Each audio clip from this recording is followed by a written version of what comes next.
the first to know. Nsem-Pii TV. Atefo yamamu akwaba eba Nsem-Pii TV so yamamu good morning. Ewo babi a utie free bia na Andra obi beka say na a showdown emma the John Dramani Mahama government and the NDC government as a whole.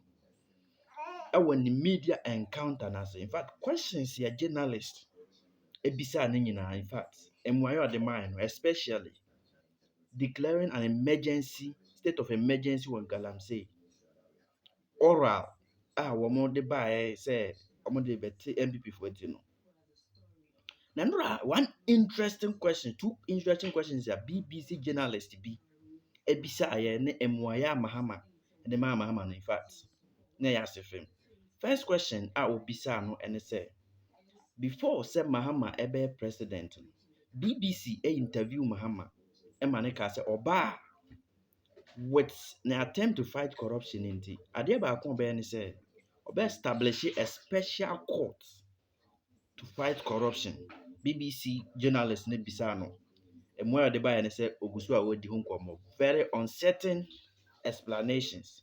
Second one obisa no so ye oral wode ba na journalist ne bisa ne say oral ya wode ba ye ya was wode fight corruption. In the case of Adubuahin versus the Republic case, we realize it's a case border on national security. And the BBC journalist in Bisane say, Omba withdraw our case nana. And for a second say, Enya dia Mahama answer questions.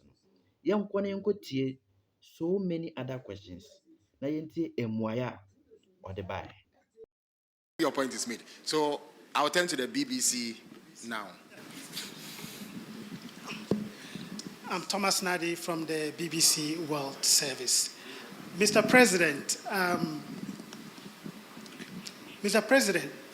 during our interview last year ahead of the elections, you mentioned you were going to establish special courts to fast-track the trial of corruption cases. Could you update us on how far you've gone with that? And also, some of the oral cases border on national security, particularly the Adubuahin one. Do you intend to take them out of court? Thank you. Thank you very much. The lady in a lot of white and black. Good evening, Mr. President. My name is Bernice Abubeidulansa. I'm a broadcast journalist with GH1 Television. In your speech, you mentioned that you are committed to resetting institutions. But there are many Ghanaians watching us tonight who are either on the verge of homelessness or struggling to get money to rent, not because they don't have money, but because we are not sticking to our rent laws.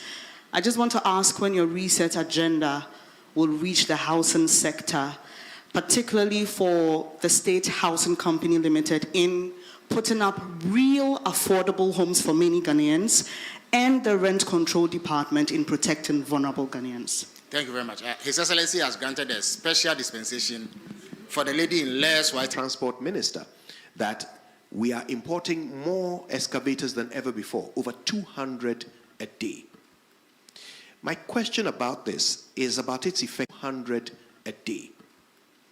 My question about this is about its effect on the economy. Recently, the Finance Minister has been touting the work of the Gold Board led by Nsem-Pii for being an anchor to the economy, especially when it comes to stabilizing the city. My question is, does your government know, is your government able to tell the difference between gold from Galamsey and gold from regular concessions when the Gold Board is buying gold from local producers?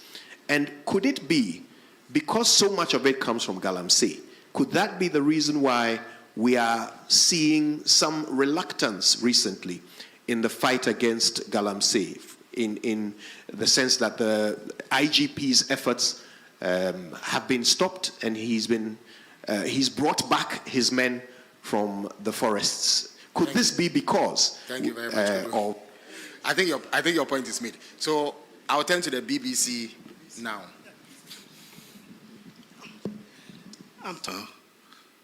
Yeah, what's your institution? Oh, Radio France. Yeah, okay. It's about Ghana-US relations.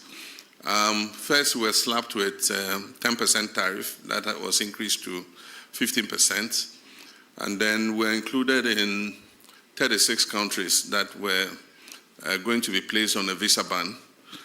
But in the meantime, all 5-year visas were cancelled, and we were restricted to single entry 3 months. It shows the tightening situation in our foreign relations, but I do think that we still enjoy good relations with the United States of America. We were approached by the US to accept third-party nationals who were being removed from the US. And we agreed with them that West African nationals, were acceptable, because all our fellow West Africans don't need a visa to come to our country. So if they decided to travel from US to Accra, they don't need a visa anyway. So if you're bringing our colleague West Africans back, that's okay. And so I think that agreement has been activated, and a first batch of 14 nationals came. Several of them were our Nigerian brothers. They opted to go back home, and so we facilitated, we put them on buses, to be able to go back home. One of them was a Gambian who is not as easy. You have to get him an air ticket to be able to facilitate his travel. So what we've done is contacted their embassy to let them know of his presence so that they can facilitate his return to Gambia. And so that's the issue with regards to deportations and arrivals. West Africa has the protocol of free movement. And so any West African is free to come to Ghana and be able to stay for 90 days. And so if they decide to bring them, we don't have a problem accepting them. Then with regards to the GIPC Act, we are living in a new environment. We have the ECOWAS Trade Liberalization Scheme. We have the African Continental Free Trade Area that wants us to open our markets to each other. And so the former protective regime is changing. And so we need to review the GIPC Act to be able to take cognizance of that. And aside from that, there's limited foreign direct investment in the whole world. And so you need to place yourself in a position where you're able to attract as much foreign investment as possible. So when you put a barrier of $1 million, there are people who, with $500,000, can open a manufacturing establishment. But because you say he must show $1 million of transferred capital into the country, then you shut out that investor. And that's why, as part of the GIPC review, we're removing the minimum requirement so that anybody who wants to come and set up a business in Ghana to provide employment for our people is welcome to come. But that is different from the issue of the markets. And so there's advocacy that we should review that issue with markets. The current law restricts retail sector to only Ghanaians. And there are people who argue that it's anti-competition and so many other things. But of course, in most countries, you want to reserve a certain portion of the economy for your people. And so Parliament is going to look at it, and eventually whatever law they pass is what we have to live with. I never expected, or I never deluded myself that the fight against illegal gold mining or Galami was going to be an event. Definitely, there's no magic wand. The decay has eaten so much over the last 8 years that it's going to take a lot of work to be able to overcome it. And I didn't expect that in 18 months we'll declare victory in the fight. As the livelihoods of about 4 million Ghanaians is on small-scale mining. And so it's going to be a process. It's not going to be an event. But we will not give up. We have a determination to get on top of it. The Gold Board was introduced as part of reforms. And if the Gold Board was not introduced, I mean, those who were taking the profits from the small-scale mining sector were the foreign traders who were taking that money away. In 6 months, we have exported over $6 billion. About $4 billion of that money was going to go into the private or foreign traders. And so the first thing is you shut the stable door so that the horse doesn't escape, which is what we've done. So if it's from illegal sources, it's from legal sources. At least it's our land that is being destroyed. So let us get the benefit of it instead of foreign traders. So that's the first thing. But if you go and read the Gold Board law, it has a requirement for tracking and tracing. And as I speak, the Gold Board is working with an organization to put on a track and trace system. And so they're going to see those who have legitimate license requirements so that they can assist them in responsible mining so that we can buy that gold off them. Once we do tracking and tracing, it's in our interest because then we can export under LBMA and we'll get more profit from exporting under LBMA. So the Gold Board is not just about buying gold, it's also about financing responsible small-scale mining. And mind you, small-scale mining is not illegal in this country. It's provided for in our laws. It's just that in many cases, we've not even trained the miners about what responsible mining is. You just see anybody who gets an excavator just goes anywhere and starts digging and washing.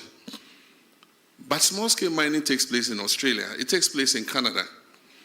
And so as I speak, we are organizing a trip for the Small Scale Miners Association to Australia.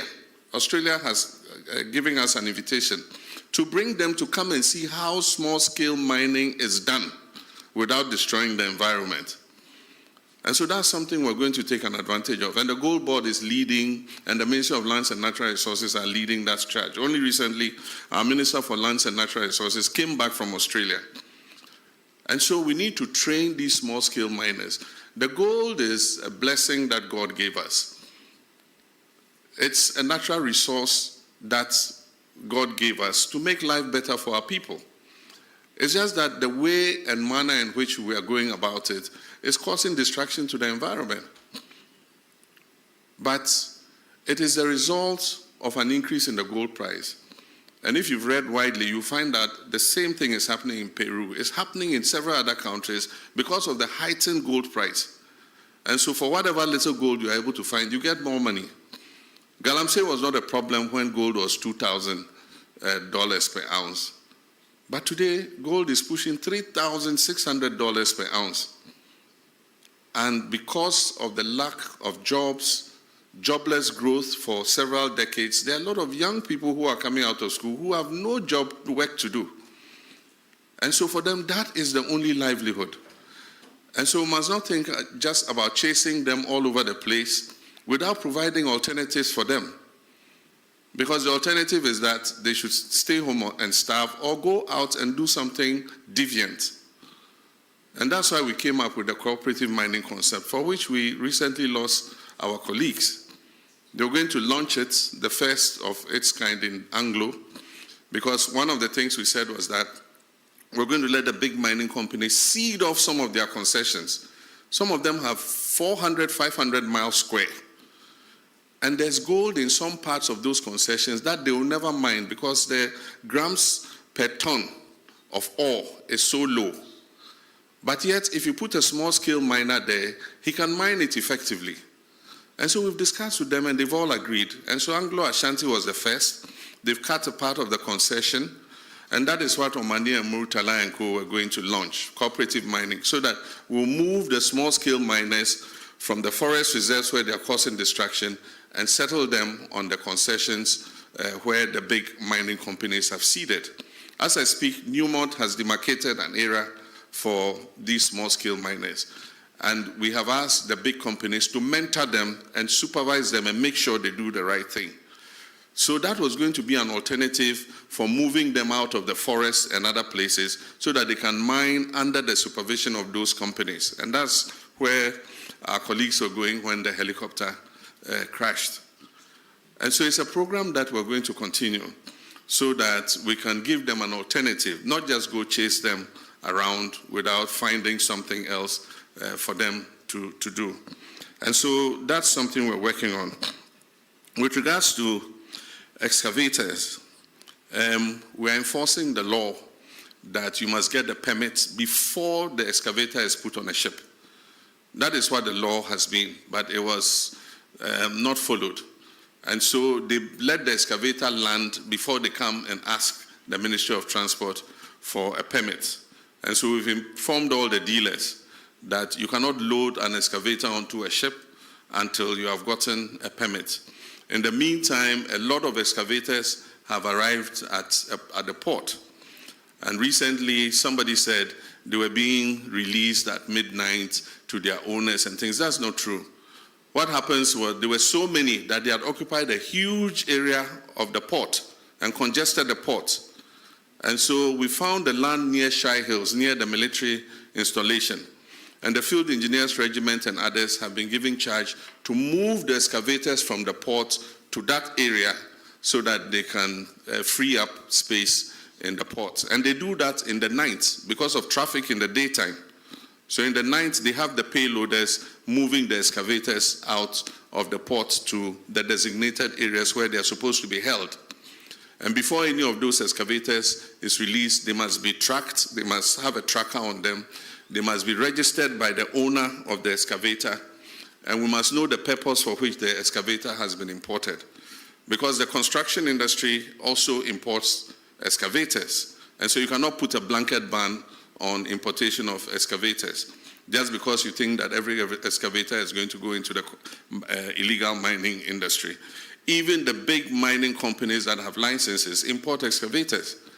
And so we want to know who is importing the excavators, who it is going to.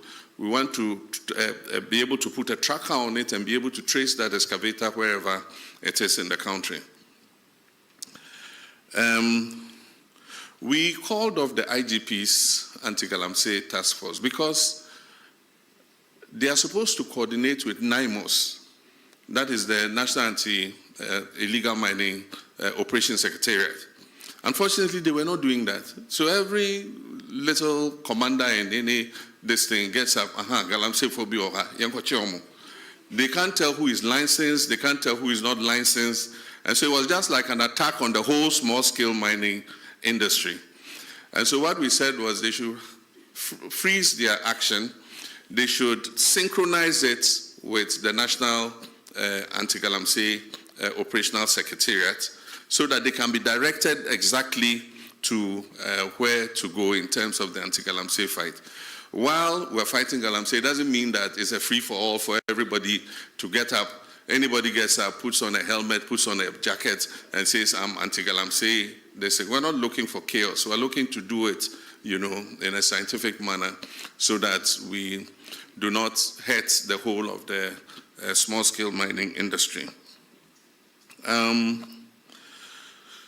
We talked about special courts for anti-corruption. I actually said we'll speak with the Chief Justice and see if they can create special courts for prosecuting people who are flagged in the Auditor General's report. And so that is something the Attorney General is pursuing, because every year we see Auditor General's report, it goes before the Public Accounts Commission, they say this person diverted this person misappropriated this and that, and yet no action is taken. And so Ghanaians have been saying, so what's the use of the Auditor General's report? And so we're asking the Chief Justice, can you create special courts which can fast-track action on the Auditor General's report? So people who are determined to be criminally liable after the Public Accounts Committee has sat can be put before those courts so that they are sanctioned to create a deterrent so that other people do not do the same thing that they have done. A very good question on rent and homelessness, and I'm happy they gave you the microphone to ask it. The biggest expenditure in any Ghanaian's budget is rent. And even though we have laws, enforcing them has been difficult. The rent law says that a landlord cannot charge more than 6 months. But the problem in enforcing the law is the connivance of the tenant and the landlord. The tenant won't come and report that they are charging him 1 year's rent advance because he wants the room. And so that has been the problem. And the problem is because our population is growing beyond our housing capacity. So the competition for accommodation and housing is very strong. And that is why we must expand our housing coverage. And I remember in our manifesto, we have a pledge to expand housing. And in the next budget, we're going to make provision for that. I've already had a discussion with some of the associations, the organized labor associations. Some of them have funds that are sitting in their accounts. And they have members who want houses. So what I've said is government will match their funds. And so if they give 1 billion cedis, we will give 1 billion cedis. And then one of the banks, Republic Bank, has said that they are willing to also match with 1 billion cedis. So if we get a 3 billion cedi fund, we can start building houses in all the districts. And as people pay their down payments, it will go back into the fund and it will become a revolving fund. And governments can give it to people. I said if you have like about 15 to 20 years before retirement, you can take a house and we'll be deducting from your salary monthly so that by the time your retirement time is up, you have your own accommodation to go to. And as we take those deductions, they will go back into the fund. So